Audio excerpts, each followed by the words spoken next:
Olá, pessoal, sejam bem-vindos, sejam bem-vindas a mais um episódio do Experiências Extraordinárias.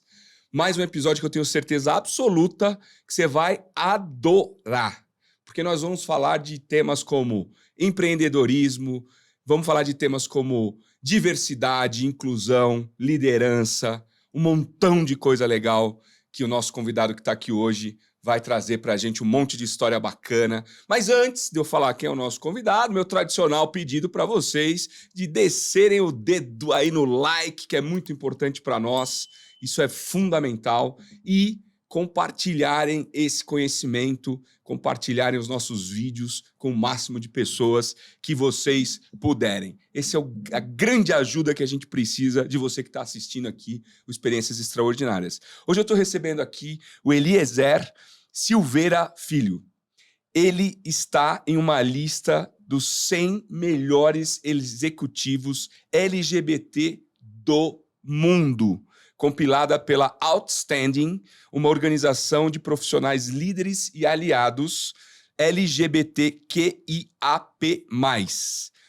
Ele também é um dos 3 principais CMOs do mercado de tecnologia brasileiro pela IT Media, com 15 anos de experiência em marketing, numa carreira super sólida, construída em diversas empresas, algumas grandes empresas, inclusive.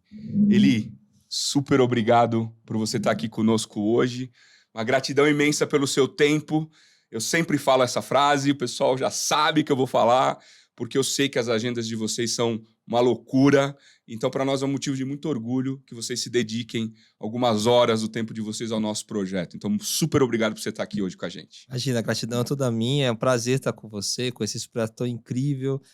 E é muito bom estar conversando aqui. Não é desprender tempo, né? É investir tempo. É isso né? aí, E é isso que eu isso aí. acredito nisso. Muito bom. Que bom que você tem essa visão. Para a gente começar a aquecer os motores aqui, para quem não te conhece, né? Quem é o Eli? Da onde você veio, né, por onde você passou, até chegar ao cargo de CEO da Rust? Tá, vamos lá. É uma pergunta bem complexa, né? Então, resposta longa, não se preocupa. Eu vou começar já pelo tempo de duração dessa pergunta, né? Hoje eu sou um cara com crise que tô chegando aos 40 anos de idade. Isso assusta pra caramba. Tanto é que esse ano eu tô fazendo uma tatuagem por mês. Só pra você ter uma ideia. Que você tem uma essa nova essa é nova. Mas por que isso? Eu acho que é totalmente crise dos 40 anos que tá chegando. E eu assumo ela sem problema nenhum. Primeira coisa. Então a gente pega esses 40 anos pra trás, se eu falar assim, eu sou um menino sonhador que nasceu numa família pobre, de certa forma, no interior na verdade, nasci em Santos, depois já fui mudar no Rio de Janeiro, morei em várias cidades, e tive que batalhar muito na minha vida. Eu comecei a trabalhar fora de casa aos 14 anos de idade, e tudo que eu fui realizando foi muito fruto de oportunidades, lógico que a vida foi trazendo, mas uma perseverança muito grande, tanto de mim como da minha família, do meu pai e da minha mãe, que sempre acreditaram muito em educação e investir nisso. Então, meu pai era o rei da bolsa. Ele batia a porta em tudo que era lugar. Meu filho precisa aprender inglês, então ele vai nas escolas de idioma até conseguir uma bolsa de estudo para ele aprender inglês. Meu filho tem que aprender informática. Naquela época, eu tinha uns 8, 9 anos de idade, só para você ter uma ideia, começou a história da computação. Meu pai tinha uns dólares guardados que ganhou de um tio, de alguma coisa aí, comprou um XTzinho, aquele telinha verde, e conseguiu um curso de DOS, DBase 3 Plus e Lotus 123 para mim. Só pra você ter uma ideia, eu tinha 8, 9 anos de idade e já estava estudando. Bolsa de estudo, tem que estudar informática, porque o futuro é informática. E tudo na minha vida foi assim, uma eterna batalha. Comecei a trabalhar, como eu falei, 14 anos de idade fora de casa. E sempre tentando... Eu nunca fui uma pessoa de ter expectativas de projetar. Nossa, aos 40 anos de idade eu quero ser CEO de uma empresa. Não. Sempre foi assim, tá bom. Aonde que a vida vai me levar? E não é do ponto de vista de não querer correr atrás, mas de permitir que a vida também trouxesse, com o esforço, com os conhecimentos, fosse conectando esses pontos. Eu acho que tudo faz sentido no final da história. Né? E se você pegar a minha formação, ela é a mais louca possível. Eu tenho desde graduação em publicidade e propaganda, pós-graduação em marketing, que até aí tá normal. Fiz uma pós-graduação em gestão pública, que não tem nada a ver com isso, mas porque eu queria entender como funcionava a gestão pública, e também era uma bolsa de estudo que eu consegui na FGV. Fiz formação fora do Brasil de liderança, em Stanford, Fiz formação de negociação em Harvard, também foi batalhando, bolsa, apertando aqui, juntando dinheiro ali, conseguindo uma coisa ou outra. Fiz formação em literatura na PUC. Fiz formação em cinema no Mackenzie. Caramba, Qual é a lógica disso? Nenhuma. E no fim, eu te falo, garoto, faz tudo sentido. Uhum. Porque Hoje tudo você isso usa todas essas habilidades. eu uso. Quando eu vou sentar para conversar com... Primeiro, quando eu comecei a trabalhar com marketing e cinema, o que tem a ver com isso? Marketing é contar histórias. Quando eu tô falando de vender um produto ou um serviço, eu tô contando uma narrativa a partir daí. Eu tô construindo um plot nessa história. E isso, para mim, me ajudou pra caramba. Quando eu falo hoje, 60% dos negócios que a Rush faz são com o setor público. Eu conhecer a gestão do setor público me ajuda muito a eu poder entender as complexidades que você tem nesse sentido e as importâncias dos dispositivos de segurança e tudo mais. Então, assim, tudo no final faz sentido, né? E é isso que foi o caminho que eu fui seguindo. Além disso tudo, eu sou um entusiasta pela vida. Então, eu faço o máximo de loucuras que eu puder fazer. Então, saltar de paraquedas, mergulho direto, quase sou profissional de mergulho. Que legal. Adoro em show. Já dancei 2 vezes com o Bono no palco do YouTube, só pra você ter uma ideia. Uma vez em Dublin, uma vez em Nova York. Cara, tudo que você imaginar de loucura, eu já fiz. Ou tá na minha lista ainda de fazer. Assim. Que bacana, sou apaixonado cara. pela vida, basicamente. E como é que você se torna um profissional de marketing de empresas de tecnologia, né? E depois se torna um CEO de uma empresa, né? Conta um pouco dessa trajetória profissional, um pouco de como foi esse shift de carreira aí. Como tudo na minha vida, foi zero planejamento. Zero planejamento. Zero planejamento. Legal você falar isso. Basicamente, por quê? Primeiro que assim, eu nunca me vi numa posição de CEO de uma organização, de um Managing Director de uma organização. Nunca me vi nessa posição. Por quê? Porque eu nunca tive essa expectativa. Para mim, a carreira ela é meio, ela não é fim. Eu não tenho expectativa de carreira. Não sei se estou certo ou estou errado, estou falando que funciona para mim. Mas para mim, eu tenho expectativa de vida. Eu quero viver, conquistar as coisas que eu quero, realizar meus sonhos e ser feliz. Basicamente, esse é o meu plano de vida. Né? Nesse cenário disso, aconteceu de eu estar trabalhando numa empresa de tecnologia com Edge Computing diretamente, que é uma tecnologia mais arrojada hoje em dia ainda é arrojada hoje em dia, né? Daí, trabalhava na área de marketing, né, como executivo de marketing dessa organização, pandemia, caos, ninguém sabe o que vai acontecer no dia seguinte, incertezas, né? Acho que a pandemia trouxe incertezas para todo mundo. O que vai acontecer? Meu trabalho vai continuar existindo, a empresa que eu trabalho vai continuar existindo, o que vai acontecer? E, de certa forma, o distanciamento social, eu acho que ajudou a gente a olhar mais para nós internamente, né? Porque eu não tinha mais o convívio no escritório com as pessoas, eu tinha mais o convívio com a minha cabeça, com as minhas angústias, com os meus questionamentos, né? E naquele período eu falei assim, eu acho que está na hora de pensar em outros passos, né? Aquela etapa foi completa daquela forma, né? E calhou o universo que uma pessoa me conectou com uma outra pessoa, que me conectou com um investidor da empresa que eu lidero hoje, né? Que é um fundo de investimento internacional, um africano-americano, naturalizado americano. E aí, nesse cenário todo, a gente conversa, papo vai, sem nenhuma expectativa, sem nenhum job description, sem nenhuma carreira definida, sem lugar definido. E aí a gente vê em comum essa questão da tecnologia do Edge Computing, que eu tinha experiência, e ele, por sinal, estava buscando comprar uma empresa, estava lá no due diligence de uma aquisição de uma empresa, que ele queria transformar numa empresa de Edge Computing. E aí, papo vai, papo vem, ele me pede, você não quer desenhar essa empresa para mim? Ele não sabia ainda o que seria essa empresa. Seria exatamente. Né? Ele sabia que tinha uma tecnologia importante, um caminho, uma oportunidade de negócio, e ele queria tocar nesse caminho. E aí eu comecei a trabalhar com ele para desenhar. E foi muito interessante que eu pude desenhando e conversando com as pessoas dessa empresa que ia ser adquirida, né, os líderes dela principalmente, para poder entender o que tinha de tecnologia ali, como que aquilo ia convergir para o caminho que a gente estava pensando, né? Daí eu fui desenhando a empresa, aí depois ele fez uma proposta para eu assumir a área de inovação e de marketing dessa empresa. Para mim, posso dizer, zero expectativas disso. No que aconteceu a aquisição, surgiu um dilema. Quem vai liderar essa empresa? Não tinha ninguém para liderar essa empresa. Aí ele vira para mim e fala assim, tá, então toca isso. Eu falo assim, não sei se eu quero, não sei se é o que eu quero pra minha vida. Assim, vamos ficar uns 3 meses. Tá bom, deixa eu entender 3 meses disso. Vamos fazer um teste aqui. E aí eu vou ver se eu quero isso, legal, né? Porque assim, também, como eu te falei, nunca foi uma expectativa isso. E aí eu descobri um outro lado do Eliezer que eu não conhecia. Que era o Eliezer liderando outras coisas e melhor de tudo, aprendendo outras coisas. Porque assim, O líder bom não é o líder que sabe das coisas, é o líder que está disposto a aprender as coisas. Por exemplo, eu nunca trabalhei fortemente na questão de gestão de fluxo de caixa, por exemplo, né? Mas aí eu tinha um bom CFO que estava trabalhando junto comigo e eu pude aprender com ele e ajudar a tomar as melhores decisões e daí construir um conhecimento que eu não tinha com relação a isso, SG&A, estruturação financeira de uma empresa.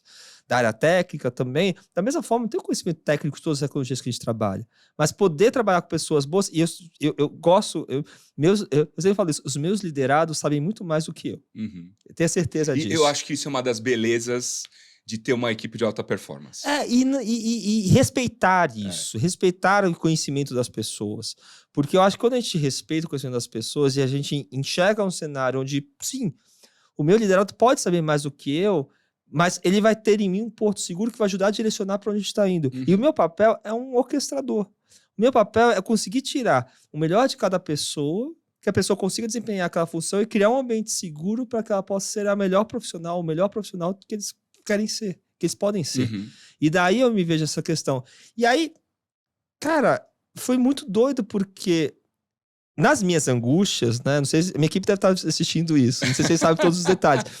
Eu ficava me questionando. Saber hoje, hein? Eu ficava me questionando, falando assim, será que eu sou capaz? Primeira coisa, né? 2, o que vai levar aquelas pessoas com tantos anos de mercado, muitas pessoas inclusive mais velhas do que eu, com mais idade do que eu, a seguirem a minha direção? Porque não é sobre quem manda e quem obedece. Até porque o mercado está aberto para todos. O mercado, a pessoa que... Um bom profissional que está atuando hoje comigo, trabalha comigo, pode ir para qualquer outra empresa trabalhar. E ter oportunidade em qualquer outra empresa. Não é isso que garante que a pessoa vai estar junto. O que garante é o que aquela pessoa... Como que eu consigo fazer com que aquela pessoa siga uma direção e a gente possa trabalhar juntos. E eu acho que eu fui descobrindo as minhas características de liderança, que eu já tinha, lógico, liderado muitas equipes internacionais, mas eu nunca tinha visto aquilo muito claro e hoje em dia eu percebo isso muito mais nítido, assim. A gente tem um caos e as pessoas me procuram porque sabem que eu vou conseguir mostrar um caminho interessante para aquilo e trazer a segurança que elas precisam para elas poderem trabalhar, né? A gente tem um encontro semanal com todos os funcionários, que é o sextou na Rust, que a gente fala, que é uma conversa aberta. Sério, uma conversa aberta. A gente conversa de tudo. A gente já conversou de política, a gente conversa sobre, às vezes, sobre religião e inclusão religiosa. A gente já conversou sobre problemas de fluxo de caixa, performance da empresa, dívidas, todos os assuntos que você puder imaginar. Os assuntos mais cabeludos a gente conversa. Porque, para mim, eu acho que a gente conversando, primeiro que traz mais segurança para todo mundo, porque a gente está olhando... Não adianta você esconder os problemas. Você tem que olhar para os problemas para você encará-los de frente e resolver. Eu concordo 100% com você. E daí as pessoas 100%. se engajam. E é uma máxima que eu sigo e tento ensinar e colaborar com as pessoas que trabalham direto comigo é muito mais fácil a gente trazer as pessoas para serem parte da solução. Porque as pessoas se comprometem com aquilo e todo mundo ajudando vai ser muito mais fácil de sair pro próximos passos. Cara, assim, eu concordo totalmente com você e eu vejo no que você está falando e no que a gente conversou um pouquinho antes, essa questão do protagonismo da liderança cada hora na mão de uma pessoa do time, né, que está mais preparada para aquele desafio, né? E eu acho que cada vez mais é o estilo de liderança do futuro, né? É o estilo de liderança que vai realmente trazer os resultados do futuro, porque aquela coisa do líder de comando e controle, né, já caiu por terra há muito tempo, né? E você conseguir trazer isso que você está falando, né, de ter um liderado seu que eventualmente venha com um problema e você ajude a construir a solução, né, eu acho que é um trabalho diferente, né? E essa transparência, só para encerrar, essa transparência de falar de assuntos abertamente, isso é uma quebra de paradigma, na minha opinião. Né? Por exemplo, falar de fluxo de caixa de empresa, né? É uma quebra de paradigma. É uma quebra de paradigma. É uma quebra. Falar de problemas íntimos lá da contabilidade da empresa é uma quebra de paradigma. As empresas seguram isso, né? E o problema é você segurar muitas vezes isso, porque primeiro que a informação ela vai correr para a empresa mais cedo ou mais tarde. Só que se você conversa, você consegue mostrar o caminho que você está fazendo para resolver aquilo. Né? E aí, quando você mostra o caminho, você traz segurança. O que as empresas muitas vezes sofrem é que elas criam um ambiente, mesmo sem querer, mas com essas questões, que gera mais insegurança. Insegurança gera medo. Medo gera travas. Travas de performance, leva pessoas saírem da empresa por causa de medo, por causa de insegurança. Isso é muito ruim. E do outro lado, que você fala da questão de protagonismo, Talvez, eu acho que o grande X da questão é que eu sou muito grato pela vida que eu já tive até hoje. Sendo muito sincero pra você, assim. Da onde eu saí, cara, da onde que eu vim? Aquela casinha que você não tinha o que comer em casa, Uhum. com os pais super dispostos, querendo fazer, mas assim, vivendo de doação, que quando eu era pequeno, pra hoje conseguir conquistar minimamente coisas, realizações, ir pra lugares que eu nunca sonhei, até estar lá, viver a experiência que eu nunca sonhei. Eu sou muito sincero pra você, eu acho que eu já consegui o que eu queria.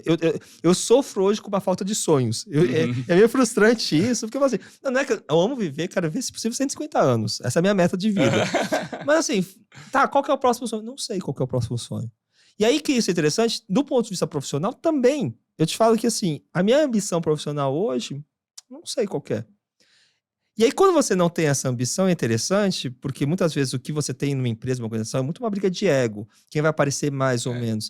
O meu papel não é esse, eu não quero aparecer na Rush. A gente está conversando porque é uma oportunidade que surgiu para a gente conversar, trocar uma Sim. ideia e talvez Uhum. compartilhar um conhecimento, uma ideia. Mas assim, não importa se aqui vai estar assistindo uma pessoa ou vão estar 60 mil pessoas assistindo esse vídeo. Para mim, o que importa é, cara, eu gostaria que as pessoas que trabalham comigo, as pessoas que atuam comigo, elas encontrassem sim os seus projetos, realizassem os seus sonhos.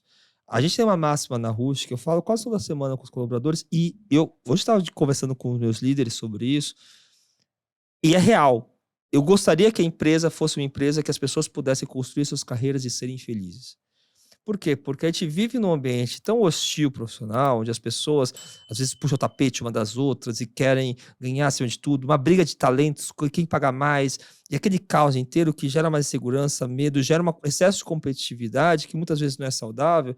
E dois, eu quero, quando eu chego e compartilho e deixo uma pessoa que trabalha comigo tomar uma decisão, é uma confiança, é um desejo real que aquela pessoa possa crescer, possa aprender com aquela decisão, possa seguir em frente. E, de fato, ver pessoas trabalhando comigo, crescendo, ficando na empresa, às vezes saindo da empresa para outros desafios maiores, só me traz orgulho. Uhum. Me traz muito orgulho isso. Se eu pegar na minha carreira até hoje, a quantidade de pessoas que já trabalharam comigo e hoje estão em posições crescendo, deve estar ganhando muito mais do que eu, inclusive.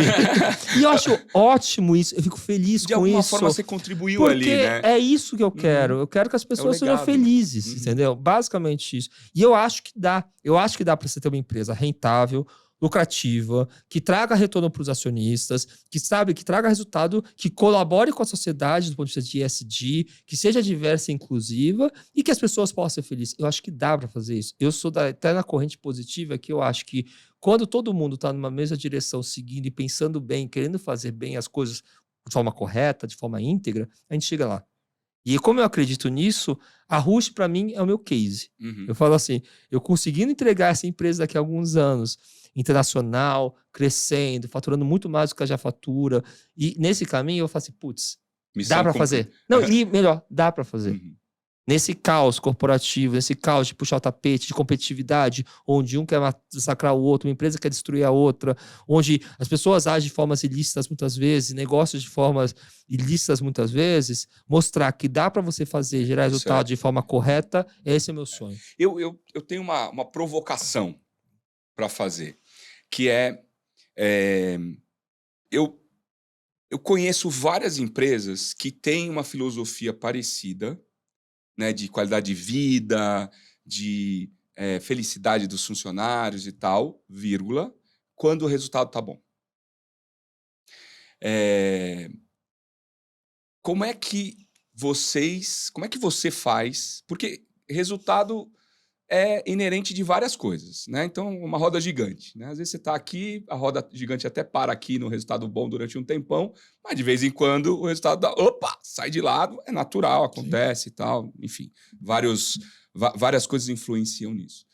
Mesmo diante de um potencial resultado ruim, você mantém essa mesma filosofia ou você cai, como eu vejo por aí, em outras empresas, cai para o desespero, para a pressão descabida, enfim, toda aquela filosofia de qualidade de vida vai por água abaixo. Como é que é isso? Eu acho que é um excelente ponto que você traz e eu acho que é bem interessante nesse momento a gente falar sobre isso, porque a gente está saindo de uma crise para uma etapa muito positiva agora que a gente está caminhando como empresa, porque o que acontece, só para você entender?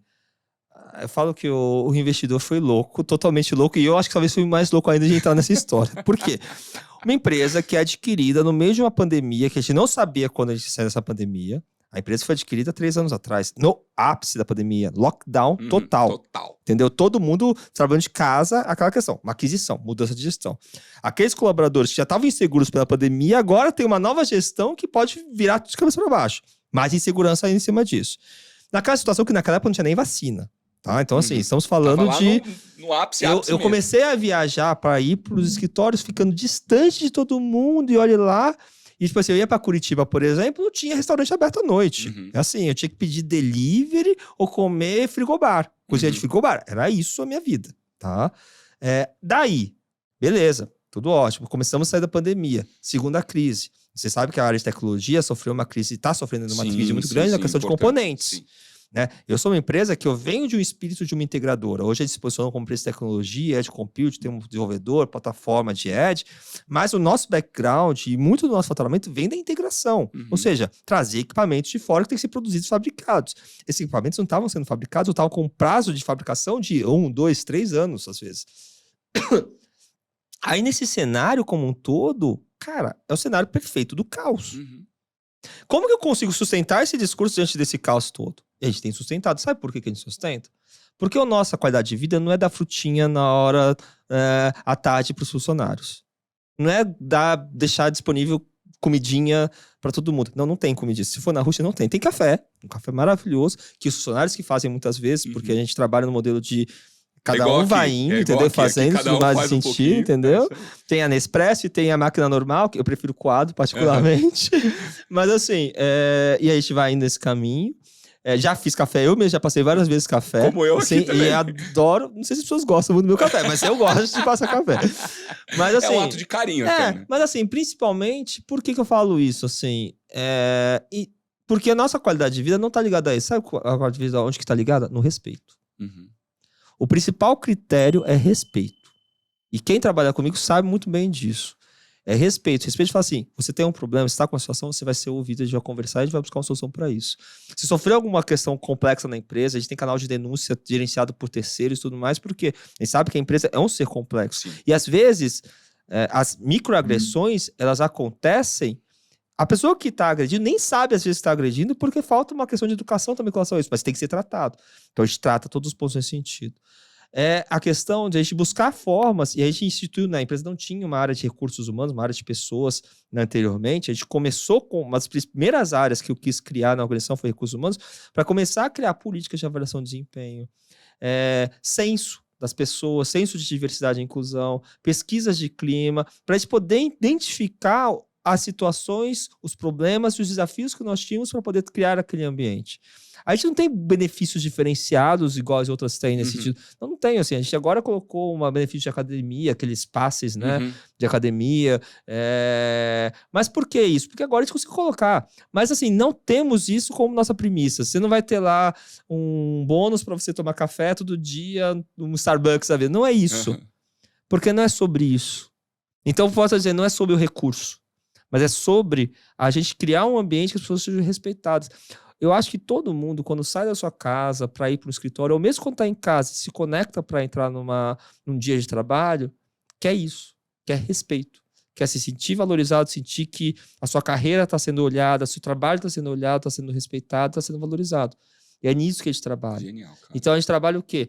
Uma das coisas que a gente fez, primeiras coisas que a gente fez, e demorou um certo tempo, porque é bem complexo, criamos uma política de cargos e salários. É uma coisa simples, mas assim, tá bom, você está aqui, você quer chegar lá, quais são os passos que você tem que dar para isso? E como que a gente pode te ajudar? Lógico, tem que ter orçamento para isso, tem que ter a vaga aberta, tem que existir isso. Mas se não tem, vamos fazer?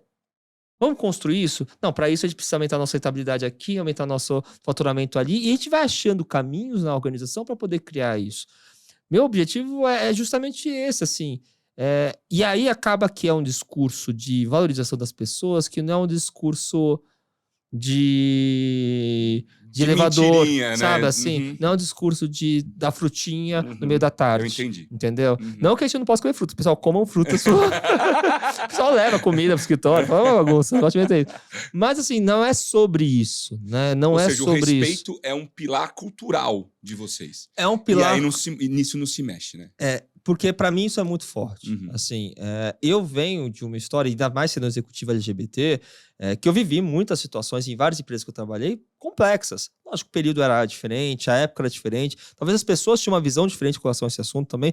Não carrego mágoa de ninguém. Eu falo para você, minha vida é muito... eu tenho muito respeito e muito carinho por todos os lugares que eu passei, mesmo lugares que eu, de alguma forma, sofri algum tipo de agressão.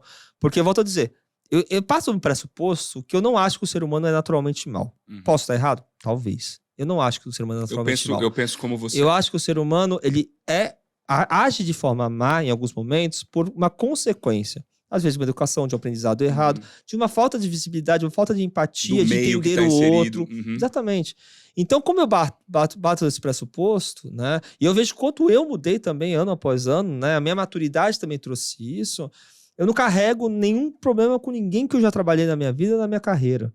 Mas, basicamente, isso me trouxe um cuidado maior de que situações e pessoas têm que ser respeitadas e serem tratadas. É um princípio meu muito forte. O princípio disso e o princípio de ética e integridade na organização são princípios que, para mim, eu brinco assim, eu não consigo fazer. Cara, eu não consigo atravessar a rua fora da faixa. Assim, não consigo. Não consigo, assim. Eu recentemente fiquei solteiro, mas quando eu era casado, o meu companheiro sempre falava assim, tudo pra mim é compliance, tudo pra mim é assim, não, mas olha lá, o pessoal tá entrando por ali, mas a fila é aqui, eu vou ficar aqui na fila. Não, eu te entendo. Eu não consigo. Eu não assim, sou tão assim como você, mas eu sou... Com horário. Assim, eu não me atraso. Caralho, eu não me atraso.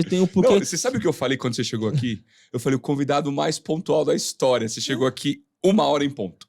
Assim, cara, um negócio impressionante. Mas sabe por quê? Eu falo assim... E assim, eu não tenho problema que atrasem comigo, porque eu vivo em São Paulo e eu sei que isso acontece sempre. O meu personal atrasa todo dia, ele sabe disso. e é mais bizarro, porque eu fico esperando o personal todo dia, basicamente. Eu não tenho problema que atrasem comigo, mas é que pra mim, eu não consigo atrasar. Se eu vou atrasar, eu já mando mensagem, eu começo a entrar em... Incomoda, né? Incomoda. E 2, eu tenho um cuidado com o horário do outro, porque pra mim, assim, o tempo é a única coisa que a gente não consegue comercializar, vender, comprar. Não existe essa opção. Então, o seu tempo, para mim, é precioso. E se eu estou atrapalhando o seu tempo, incomodando o seu tempo, fazendo você gastar o seu tempo, isso me preocupa. Então, assim, e aí nessa máxima de tentar ser correto, isso eu trago para a empresa, né? Quem trabalha comigo sabe disso. A gente tenta, assim, mesmo quando a gente tem que tomar decisões difíceis, a gente sempre conversa assim, como que a gente consegue reduzir o dano dessa decisão? Como que eu consigo ser mais justo, mais correto nisso? De verdade, assim, e a minha preocupação, ela é honesta. Não é uma preocupação... Não é um papel que você está desempenhando. Não é um papel ali. que eu estou desempenhando. Você é assim. Quem trabalha comigo sabe disso. Assim. Quando a gente para ouvir, quando a gente se reúne em comitê de ética, por exemplo, para discutir uma denúncia, eles sabem disso. Assim, é honesto aquilo. É o interesse real de resolver. Entendeu? Porque, para mim, e resolver necessariamente não é punir. Eu não sou punitivista. Resolver, para mim, é criar um ambiente que as pessoas possam ser todas felizes, respeitadas, valorizadas. É isso. E entender que as pessoas tomam atitudes, muitas vezes, por consequência e não causa. Que é aquilo que eu te falei. E aí a gente tem que trabalhar para poder, lógico, eliminar a consequência, porque ninguém deve ser agredido, por exemplo, alguma coisa, mas trabalhar na causa para que essa pessoa possa ser melhor. Porque o agressor também, de certa forma, ele é uma vítima de uma outra situação. De alguma coisa que aconteceu. E é importante a gente trabalhar isso, né? É uma visão muito, muito legal essa sua. De que o agressor também, em algum momento, teve o seu motivo. E se a gente não olha para isso, a gente não constrói uma sociedade melhor.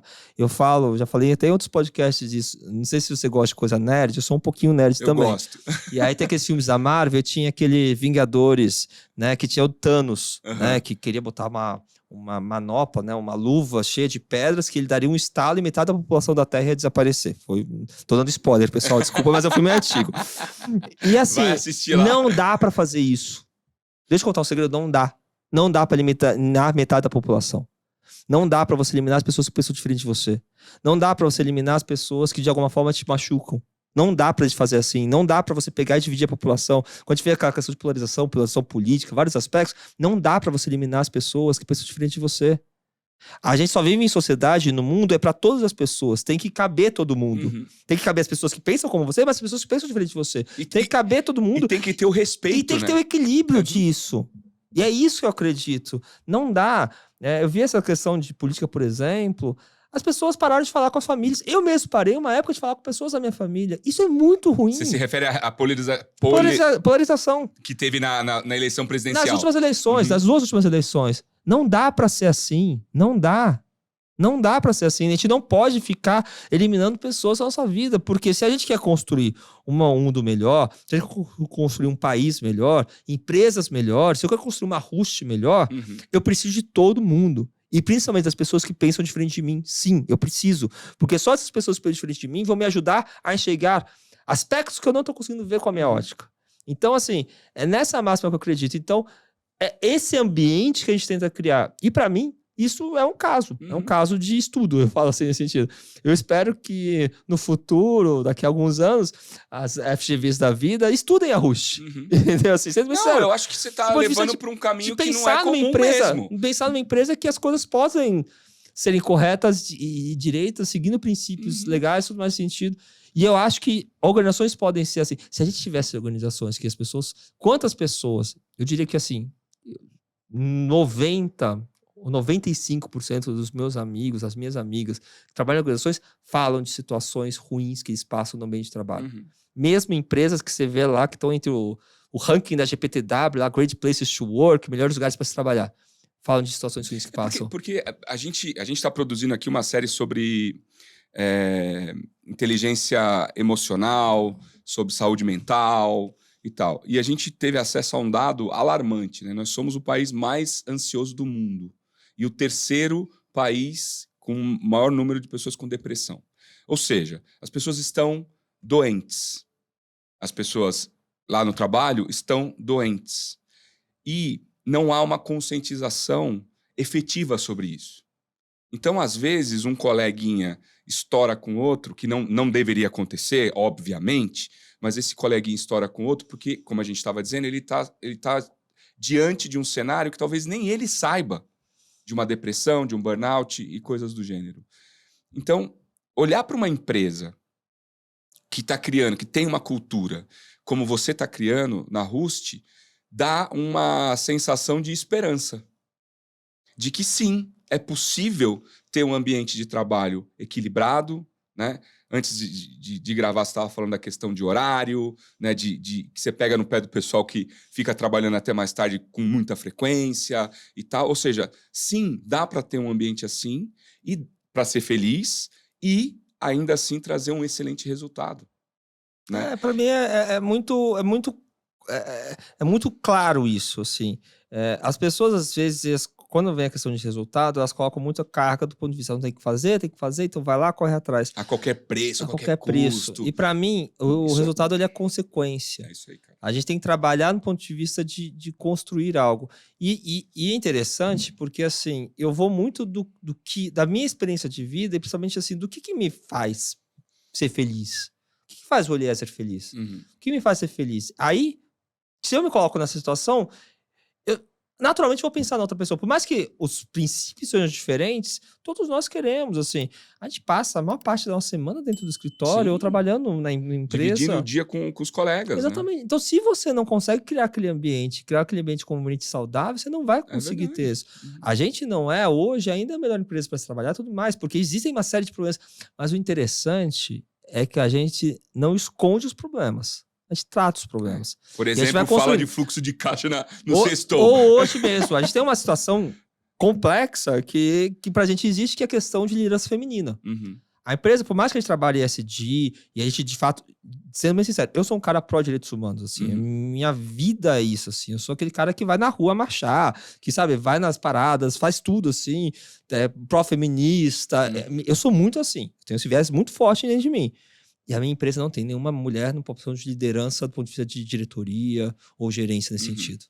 É assustador isso. Você fala assim, nossa, que coisa horrível. Sim, é algo horrível. Não combina, né? Não combina. E o que a gente faz? A gente está num processo de construção disso.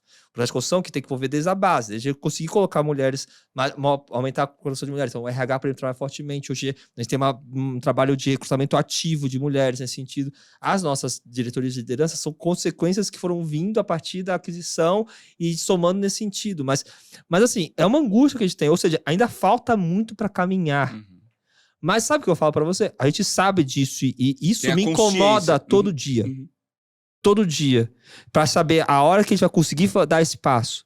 E não é que a gente não quer dar espaço a gente quer dar, mas eu preciso conseguir dar ele, eu preciso ter esse espaço para fazer isso acontecer, eu preciso conseguir colocar a pessoa ali de forma que seja uma coisa também que, e eu também acredito nisso, eu acho que a diversidade e a inclusão ela tem que ser um movimento natural. Natural não quer dizer que ele não é incentivado, ele tem que ser incentivado, tem que ser através de recrutamento ativo e tudo mais, mas a empresa tem que caminhar para isso, porque quando você trabalha isso de uma forma...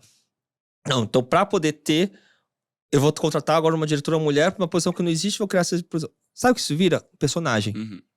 Aquela pessoa vira uma personagem. E é ruim até pra pessoa, né? Aquela pessoa vira um personagem. E ninguém na empresa tem que ser personagem. A gente não tem, tipo assim, não, aquela é a pessoa negra, aquela mulher, aquele é o LGBT. Por isso que, assim, quando eu vejo o ranking do Yahoo, do Outstanding, por exemplo, de executivos LGBTs, que você trouxe no começo, tem um baita orgulho, mas o orgulho não é nem um orgulho do ponto de vista de chegar lá. O meu orgulho com relação a isso é as pessoas que me procuram, as pessoas que antigamente estavam até fora do mercado de trabalho, eu achava que eu não tinha espaço no mercado de trabalho e me procuram e falam assim, nossa, dá pra ser LGBT e estar no mercado de trabalho. Porém, eu sempre tomo um cuidado muito grande, isso não pode ser um personagem. Não sou eu, Eliezer, que é isso. Quem é, assim, é inspirador, as pessoas conseguem... Pra mim é muito mais, as pessoas enxergam isso e falam assim, nossa, eu posso chegar lá, eu posso caminhar nisso. Mas do ponto de vista do ambiente de trabalho, não é isso que pauta o meu aspecto profissional. O meu aspecto profissional é a minha liderança, é a minha capacidade de trazer as pessoas para uma direção, ajudar que as pessoas possam se desenvolver. E da mesma forma, quando a gente fala de diversidade, e por exemplo, esse recorte que eu te falei com relação a mulheres em posição de liderança, que é um aspecto crítico, mas em compensação, nesses 3 anos, olha a quantidade de mulheres que a gente já conseguiu contratar. A gente já conseguiu aumentar muito a porcentagem de mulheres dentro da organização, né? Ou seja, os passos já estão sendo dados, né? Mas a gente já está longe do resultado. A gente não é uma vitrine e fala assim, nossa, então olha que empresa perfeita. Não, a gente não é. A gente nunca vai ser perfeito. Mas a gente olha para os problemas e encara. Os problemas estão todo dia na minha frente. E eu olho todos os dias para os problemas, para eu não esquecer dos problemas. Porque eu não posso esquecer. Para saber que cada vez que eu precisar tomar uma decisão, eu tenho que lembrar que esses problemas existem e eu preciso trabalhar para começar a reduzi-los e mitigar esses problemas. Você é um executivo que ajuda outros executivos com temas de diversidade e inclusão, né? Então você dá aula, enfim, você já participou de vários podcasts, você fala desse assunto com outros executivos. Quais são, no seu ponto de vista, os principais aprendizados que as pessoas precisam ter para lidar com a diversidade e inclusão dentro da sociedade, mas também dentro do ambiente corporativo? Primeiro ponto, a gente precisa enxergar, e eu trabalho muito isso quando eu converso com as pessoas, que não é uma pauta política. Por que eu falo que não é uma pauta política? Não é uma pauta... A diversidade e inclusão, ela serve tanto para as pessoas progressistas como para as pessoas conservadoras. Porque a diversidade e inclusão, ela diz respeito a todo mundo. Quando a gente fala de querer incluir, a gente quer incluir todo mundo. A gente quer incluir a pessoa que é mais progressista, mas também a pessoa que é mais conservadora. A pessoa que entende e a pessoa que não entende. Todo mundo faz parte disso. Eu lembro a primeira vez que a gente fez um censo na empresa de gênero, identidade, diversidade como um todo. Tinha lá, lógico, a empresa majoritariamente de pessoas cisgêneras, majoritariamente de pessoas heterossexuais, tudo mais nesse sentido. Porém, tinha lá a pergunta de religião. E a diversidade de religião tinha muitas pessoas, por exemplo, de religiões de matriz africanas. A gente parte do pressuposto do Brasil, um país majoritariamente católico, agora majoritariamente evangélico, que a gente está nesse processo de mudança na sociedade. Mas isso daí não é uma unanimidade. E quando eu falo de diversidade e inclusão, eu estou falando de incluir essas pessoas, de que as pessoas sintam-se respeitadas dentro da organização, que não se sintam oprimidas porque uma pessoa vai colocar a sua religião, botar uma imagem na mesa, por exemplo, e forçar que as outras pessoas sigam aquilo. Não, porque todo mundo tem que ter espaço para expressar a sua religião, porque a religião é algo lindo, religião é uma coisa que conecta as pessoas com o divino, com a divindade, e eu acho isso lindo, mas elas têm que ser respeitadas, todo mundo nesse sentido, e não pode ter brincadeiras jocosas e tudo mais. Ou seja, diversidade e inclusão é sobre todo mundo. Diversidade e inclusão é sobre aquela pessoa que, por mais que é heterossexual, por exemplo, um homem heterossexual, mas que sofreu bullying, por exemplo, por estar acima do peso. E também tem que ser respeitado por isso. E aquilo é uma agressão que a pessoa não precisa passar. Então, um ensinamento que a gente tem que ter é que diversidade e inclusão inclui todo mundo. Até as pessoas que, a princípio, não parecem ser de grupos minorizados. Mas elas também têm que ser incluídas. Quando a gente parte para esse posto disso, a gente quebra a primeira barreira. Porque a barreira que existe é essa. A primeira barreira que existe é a barreira do entendimento. Que é assim, não, eu estou falando de diversidade cultural, estou falando só de mulheres, mulheres negras, só estou falando de pessoas LGBTs, pessoas trans, pessoas com deficiência, estou falando só desses cenários, pessoas com mais idade. Não, diversidade cultural inclui todo mundo. Então, primeiro ponto... É um excelente ponto que você está trazendo, porque a gente ancora nesses exemplos que você deu, né? Da questão de gênero, da questão de raça, mas a gente esquece as outras questões. Essa, por exemplo, da obesidade é um ponto, né? Ou a pessoa que tem um defeito qualquer, né? Que é diferente. Que ela tem uma característica diferente dessa questão. Né? Concordo. E aí o ponto da história é o seguinte, quando batendo essa primeira barreira, a gente vai, tá bom, mas a gente vai olhar para grupos minorizados. A gente precisa olhar. A gente precisa falar sobre empregabilidade de pessoas trans. A gente precisa falar sobre mulheres em posição de liderança. A gente precisa falar sobre isso, porque a gente sabe que existe uma questão chamada representatividade. O Brasil tem mais de 50% de mulheres da sua população. Elas estão ocupando todos os espaços? E se elas não estão ocupando, por que elas não estão ocupando? A gente precisa se questionar, a gente precisa entender isso. E aí, qual que é o ponto da história? Que eu sempre falo com as pessoas que trabalham, que eu dou aula, qualquer coisa. Garanto que, se a gente conseguir garantir um espaço seguro para uma mulher, mãe solo, negra, possa trabalhar nessa organização, crescer e ter uma carreira e tal, uma posição de liderança, se eu consigo garantir isso, eu consigo garantir que qualquer pessoa seja incluída. É sobre todo mundo. Porque eu abro espaço. E 2, não precisa ser divisão. Uma empresa que trabalha de diversidade e inclusão é uma empresa que tende a ter um ambiente mais seguro e as pessoas com um ambiente mais seguro tendem a performar melhor. Se elas performam melhor, elas vão gerar mais resultado. Se elas geram mais resultado, o faturamento da empresa aumenta. Se o faturamento da empresa aumenta, eu tenho mais vagas, eu tenho mais líderes, eu tenho mais posição de diretoria, eu tenho mais posição de liderança, ou seja, eu posso colocar mais pessoas. É uma onda positiva. Eu não tô falando de, não, então eu vou demitir um homem branco heterossexual para contratar uma mulher negra bissexual, por exemplo. Não estou falando sobre isso. Estou falando que, assim, por que a gente não cria um espaço que a gente possa desenvolver e trabalhar melhor, as pessoas possam falar melhor, para que eu possa ter um homem branco na posição de diretor e ter a mulher negra também como diretora, em pé de igualdade, com equiparação salarial, com tudo correto. Isso é um ponto importante. Entendeu? Com tudo da forma correta. Por isso que a primeira coisa que a gente fez na empresa, que eu falei cargos salários, para estar as visões corretas, né, com relação a isso, mas, acima disso, garantindo que isso aconteça. Ou seja, a diversidade de inclusão é ganho para todo mundo. Essa que é a questão. Só que as pessoas, infelizmente, muito por causa até da polarização que a gente viveu nos últimos anos do nosso país, enxergaram isso como uma pauta política. E não é política. Não é uma pauta política. É uma pauta sobre pessoas. E essa garantia de garantir esses espaços, eu falo assim, isso está no meu DNA, porque é uma coisa que eu acredito muito.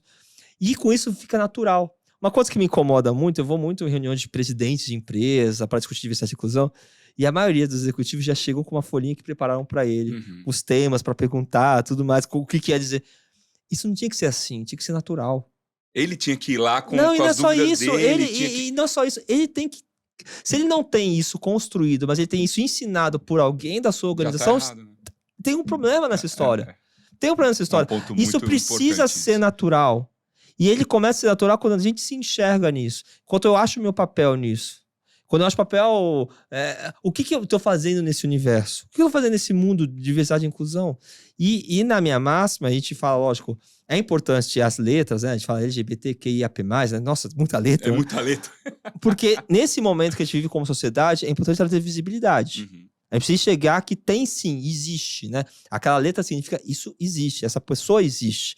Porque essa pessoa foi esquecida, ignorada no mundo inteiro.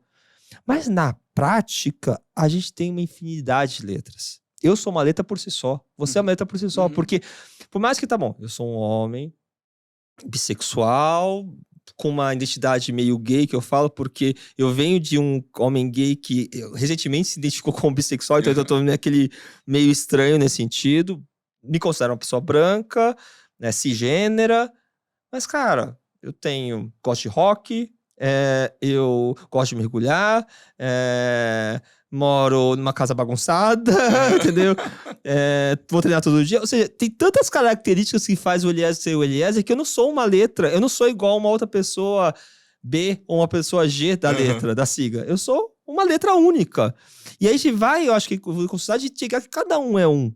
Cada um tem a sua diversidade, as suas características. E é importante que a gente encontre espaços nas organizações, nos restaurantes, no entretenimento, que a gente se sinta acolhido, que a gente se sinta parte desses espaços, de qualquer lugar que a gente for. E é isso que eu acredito. E é isso que essa é a evolução da sociedade. Quando a gente fala de um país como o Brasil, não é por isso que eu falo que não é uma questão política. Porque não é sobre, tais pessoas que gostam de tal coisa, tem que ter. Não, todo mundo tem que ter espaço aqui dentro. O país tem que dar oportunidade para todas as pessoas, sejam elas LGBTs, mulheres, homens brancos, do agro, pessoa com deficiência, que trabalha na indústria, que trabalha na tecnologia, de todos os espaços nesse sentido. Todo mundo tem que ter oportunidade. É isso que eu acredito. Agora, deixa eu te perguntar uma coisa. Eu tenho sempre a sensação de que a gente está vivendo uma era da polarização geral, né? Então, eu vejo nas redes sociais, eu vejo nas séries, eu vejo até nos filmes essa questão da polarização geral, né? Da gente ter coisas que são distorcidas eventualmente e tal. Qual a sua opinião sobre isso?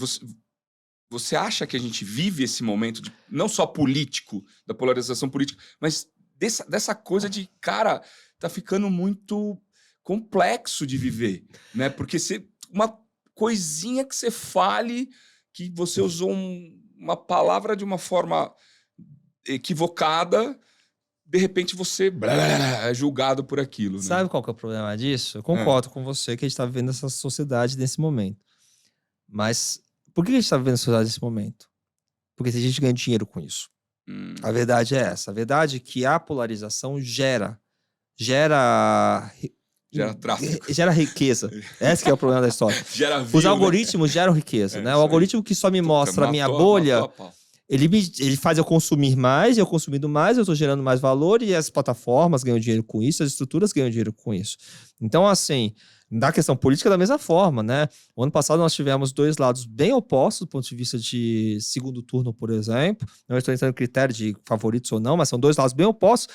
E um lado só foi eleito porque o outro lado existia. O outro lado só seria eleito porque o outro lado existia. Se fosse qualquer outra coisa, nenhum dos dois ganharia força. Porque a polarização de um lado ajuda... A polarização negativa... O ódio contra um fortalece o outro. Ou seja, a polarização gera poder. Essa que é a questão da história. E aí, eu acho muito danoso isso para a sociedade. E a gente talvez vai piorar ainda mais. A questão da inteligência artificial, o que ela pode trazer, eu acho que vai piorar ainda mais isso. Porque se antigamente, lá na eleição do Obama, foi muito feito um estudo na época do marketing do microtrends, né? Que o Obama foi eleito por causa das mães de jogadores de futebol americano, que aí fizeram uma campanha específicas para aquela, ligando para aquele pessoal, e aí conseguindo trazer um discurso, e aí fortalecia as influenciadoras, enfim. Tem um livro chamado Microtrends, na época, que falava sobre isso e virou uma mantra do marketing naquela época, aquele assunto. Daí veio Cambridge Analytics, onde isso virou automatizado pelo Facebook, né? Onde você conseguia inventar e colocar as notícias exatas. Se você tem uma pessoa que você é contra o aborto, mostrava que candidata tal era pró-aborto para você naquele momento. E conseguia construir aquilo por grupos ainda, clusterizados, né? Por grupos ainda. Com a inteligência artificial e com a quantidade de dados que existe, não vai ser mais clusterizado, vai ser o que impacta você. Como eu faço uma campanha para impactar você. E aí, o sistema cria a campanha, cria a imagem, cria o deepfake, tudo mais para você ser impactado. Ou seja, vai ser mais devagar. Ou seja, vai incentivar ainda mais, e esse é um risco grande que a gente tem com a tecnologia, a tecnologia Black Mirror, assim, do lado negativo da tecnologia, né? Que é o quê? De fato, você ser influenciado por isso. A gente está agora numa crise em Hollywood, das pessoas questionando por quê? Porque estão querendo escanear figurantes para pagar uma diária para usar aquela imagem daquele figurante para qualquer filme e nunca mais essa pessoa vai ter emprego. É nessa situação. E se ele consegue fazer isso, imagina que eles conseguem fazer de comunicação, de comercial, de tudo. Claro. Ou seja, estamos falando de um mundo onde essa posição ainda vai aumentar. Por quê? Porque pessoas ganham com isso. Como que a gente combate isso? Reflexão. Como a gente combate isso, ao meu ver? Primeiro que a gente deveria ter uma política mais clara com relação a redes sociais e tudo mais. Eu sou a favor de política. Não acho que tem que ser uma coisa top-down, tem que ser uma coisa discutida com a sociedade, tem que envolver todas as partes. Mas a gente precisa organizar regras, a casa. Né? Precisa organizar a casa, senão a bagunça não vai levar a lugar nenhum. Do outro lado, a gente precisa refletir mais sobre isso. Por que eu odeio você? O que me faz odiar você? Porque, teoricamente, a gente não deveria odiar ninguém. Teoricamente, nós somos todos humanos com nossas características positivas. Cara, tem muita coisa boa que eu faço, muita coisa ruim que eu faço. Se você me já pelas coisas ruins, você tá ignorando todas as coisas boas que eu posso fazer. E o ruim também é relativo, porque tudo é uma questão de ponto de vista. E o bom também é relativo. Então, assim, eu acho que a gente pode... E a Ruth, para mim, foi um excelente exemplo disso. Porque, basicamente, eu falo isso com as pessoas que trabalham direto comigo nesse sentido. A empresa, a Ruth é uma empresa que ela nasceu em Curitiba, né? E em Curitiba, por exemplo, tem muitas pessoas que têm um viés mais conservador. Curitiba tem uma característica nesse sentido, né? E eu sou uma pessoa mais progressista, tá?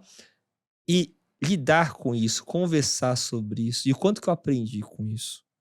De conversar com pessoas conservadoras, por exemplo, que têm princípios diferentes do meu, que não estão erradas por isso, são coisas que elas acreditam. E não é sobre... E você não reduz a pessoa àquilo. Você entende que aquela é uma característica da pessoa. E aquela característica tem uma razão de ser também. E as minhas características de ser talvez mais progressistas também têm essas razões de ser. Tem a minha história de vida, tem todo o meu background, tem toda a minha... Tudo que eu caminhei até aqui. E nenhum lado tá errado. Ninguém tá errado nessa história. Foi engraçado ano passado, na época da eleição, porque eu conversava muito com algumas pessoas que trabalham direto comigo, os diretores, que votaram totalmente diferente de mim. Eu votei pra um número e eles votaram em outro número totalmente diferente. A gente conversava, conversas tão agradáveis. Do ponto de vista assim, no final a gente tá... Cada um tá escolhendo, é importante escolher. E uma coisa que eu falei muito na época da eleição, no escritório, muito, é vote. Se você quer votar em A ou em B, não importa, vote. Porque a decisão, você tem que tomar decisão na vida. A vida, a gente tem que tomar decisão. Não dá pra gente terceirizar um aspecto tão importante como uma questão de uma escolha de um líder executivo de um país. Não dá pra você terceirizar essa decisão. E vote naquilo que você acredita. Se você acredita que o caminho A é melhor, ok. Se o caminho B é melhor, ok. Acredite, coloque a sua crença em cima disso. E de fato é porque, volto a dizer, para mim, é importante ter as divergências, é importante as pessoas pensarem diferente, é importante as pessoas exercerem isso e respeitarem as pessoas que pensam diferente de você. Eu me incomodo muito nas redes sociais nessa história da bolha, porque muitas vezes eu vejo aquilo só que eu quero ver. E eu não quero ver só aquilo, eu quero ver outras coisas também. Porque é importante isso, a gente tem que... É aquilo que eu falo assim, não dá para você eliminar pessoas do mundo, a gente tem que somar. Né? E essa polarização, volto a dizer para você, ela tá forte, ela vai ficar pior ao meu ver, eu acho que a tecnologia vai ajudar para piorar um pouco disso, infelizmente, e para mim isso é uma pena, porque a polarização, ela cria clusters, ela cria agrupamentos. Isso. E eu falei sobre diversidade e inclusão. Diversidade para mim é diferença, é todo mundo diferente, e não é querer tipo assim, não, mas nós somos todos iguais. Genial. Não, nós somos todos diferentes, e isso é lindo. É melhor viver no mundo com todo mundo diferente. Nós sejamos 8 bilhões de pessoas diferentes do mundo e é ótimo isso. Porque cada vez eu tenho 8 bilhões de pessoas para aprender coisas diferentes. Eu tenho 8 bilhões de experiências diferentes para trocar. Você tem 8 bilhões de pessoas para você gravar podcast e conversar sobre experiências extraordinárias. Outra, entendeu? Olha que coisa legal isso. Não é muito melhor assim? Sim, sem a menor sombra de dúvida. E vamos respeitar a opinião dos outros. Exatamente. Né? Porque, como você disse, nós somos diferentes. Uma massa que eu tenho assim, eu nunca tento convencer ninguém a nada. Porque não ganho convencer ninguém a nada. Eu sei que é a minha opinião, eu te falo a opinião, mas fica com a sua opinião e seja feliz com ela e tá todo mundo bem. Não precisa ser, não é... E aí entra aquela história do ego que a gente falou lá atrás, até profissionalmente nesse aspecto, que talvez, eu acho que já ter vivido, apesar de ser jovem, vamos falar que eu sou jovem, tá, pessoal? Jovem, pô. Não fala que é velho, senão eu vou me sentir apesar de ser jovem, tem uma história aqui de vida grande que eu passei até hoje. Intensa, né? Uma vida muito intensa. Que, de certa forma, me faz saber assim, cara, não quero estar certo. Não quero estar certo. Quero só viver a vida, conversar, tenho minhas ideias, tenho minhas opiniões, posso compartilhar com vocês minhas ideias e opiniões, estamos aqui compartilhando isso, mas pode ser que eu esteja errado. E tá tudo bem. E se eu estiver errado e aprender que estou errado, ótimo, aprendi uma coisa nova. Eu mudo. E aprendi uma coisa nova. Exatamente. Melhor coisa. Cara, adorei conversar com você. Ficaria aqui com você mais horas falando, porque eu acho que é um tema muito relevante. Então já deixo um convite para a hora que você puder voltar para a gente continuar essa conversa. Foi um prazer imenso te receber aqui, Eli. Obrigado de coração muito mesmo por ter vindo e por ter abordado esse tema de uma forma tão clara e tão construtiva como você fez. Eu agradeço muito, enfim, parceria, parabéns pelo projeto, obrigado. Parabéns por toda a história construção, eu tava vindo no caminho um pouco, tava me contando um pouco de toda a história, de como você foi montando isso tudo, e é muito inspirador e muito bonito isso. E seguimos aí o barco aí, Obrigado. buscando novos desafios na vida. É isso aí, muito obrigado. Obrigadão. Valeu. Eu avisei no começo, eu aviso que no começo vai ser legal, e é legal. A gente sabe que vai ser legal. Particularmente, esse episódio, eu acho que ele traz várias mensagens muito importantes, que a gente precisa refletir sobre elas, a gente precisa compartilhar elas e a gente precisa começar a agir sobre essas reflexões.